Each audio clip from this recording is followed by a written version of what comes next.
his religious role, and in that sense, he remains the religious and spiritual figure of Tibetan Buddhism, which means that Tibetans will continue to view him as their leader. In that sense, he remains a threat to the Chinese, and this is not going to change the relationship between the Chinese and the Tibetan exile community. In fact, the Dalai Lama has come out to say that his possible reincarnation, the next Dalai Lama, will likely take place outside of China, possibly in India.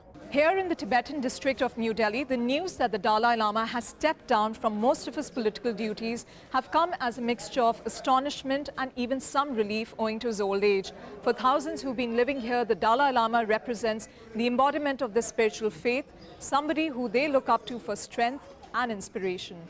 The Dalai Lama is not only our spiritual master, he is our God, he is our king, and we want freedom for our country. One of the reasons why the Dalai Lama has taken this decision is because there's been a continuous debate about his role in the last few years. While on the one hand, older generations in settlements like these would like to see him continue in his present role, on the other hand, a more robust, younger generation of Tibetans would like to see a more inclusive way of electing their representatives. There is that other issue of a succession crisis as well once the Dalai Lama passes away, as people fear that the Chinese may exploit it to create a vacuum within the Tibetan movement. So this strategy to elect a new prime minister in the next few days is directed at keeping up the momentum within the Tibetan movement alive. Prerna Suri, AlJazeera, New Delhi. It's one of Myanmar's biggest sources of foreign income, but also one of its most brutal. An exclusive report on how women and children are being made virtual slaves in the country's ruby mines. And what's it like having a 10-figure bank balance? The Billionaire Club welcomes its newest members. Find out where most of them are coming from.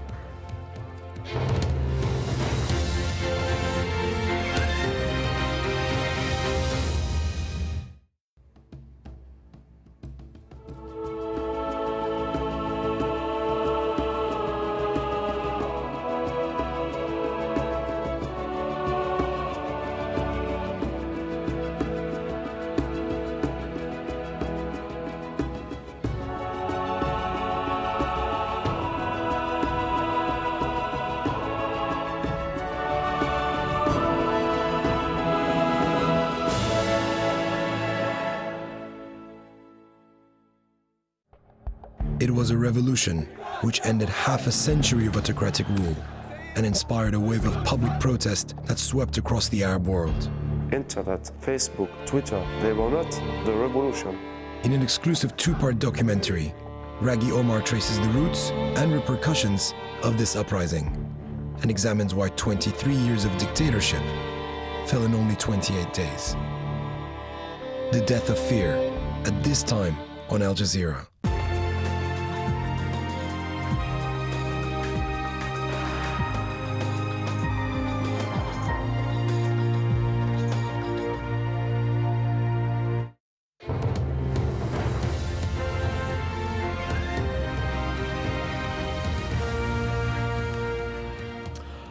Welcome back. You're watching Al Jazeera. The latest headlines from Libya. France says it recognizes the opposition National Council as the only legitimate representative of the Libyan people. Paris has also announced its intention to open a French embassy in the city of Benghazi, the seat of the Libyan uprising. NATO defense ministers and EU foreign ministers are meeting in Brussels to discuss military options, including a proposed no-fly zone.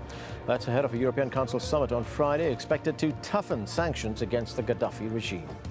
And forces loyal to Gaddafi have launched new airstrikes on the oil town of Ras Lanuf a day after warplanes bombed oil installations there. The International Red Cross Committee says doctors in Libya have seen a sharp rise in casualties.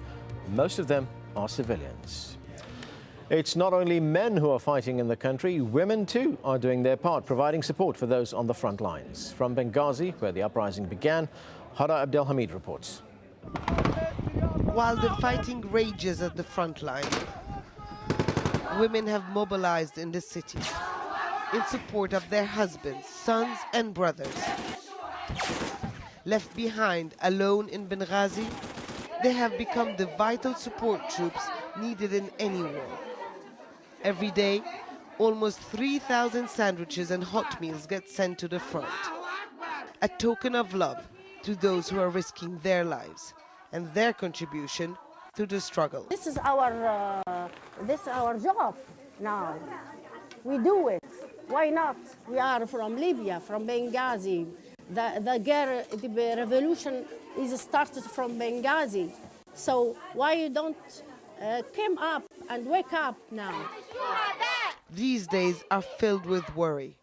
The mood here keeps shifting, following the ebbs and flows of the fighting on the front line. A lot of people got killed. I think they think, I mean, my friends once told me, it's like, I think we have to stop now. I was like, no, we have to have hope. We have to continue doing that. I mean, why they're supposed to be, why they stop? If we stop, we're going to get killed anyway, both ways.